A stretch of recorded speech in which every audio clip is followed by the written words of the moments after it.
Gubernur Sumatera Selatan Herman Deru mengajak kepada masyarakat Sumatera Selatan, khususnya di daerah yang turut serta menyelenggarakan pemilihan kepala daerah Pilkada untuk menyalurkan hak suaranya pada pemilihan kepala daerah serentak Sumsel 9 Desember 2020.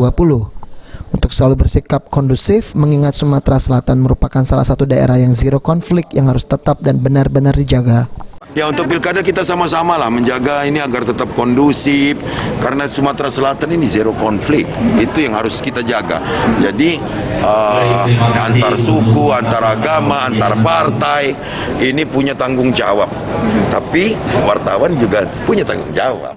Deru juga menghimbau dan berharap kepada masyarakat untuk menggunakan hak pilih sebaik-baiknya dan semaksimal mungkin, agar jangan sampai pada Pilkada 9 Desember terjadi kleptokrasi yang justru mencacatkan hak demokrasi itu sendiri.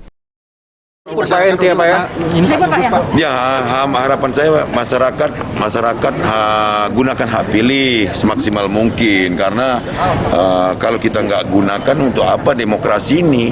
Dia bisa jadi kleptokrasi dong. Pencurian hak dia kan jadinya, khawatirnya jadi dia nanti merasa haknya tercuri. Ini artinya bagi penyelenggara harus sampaikan undangannya C6, pastikan dia sampai.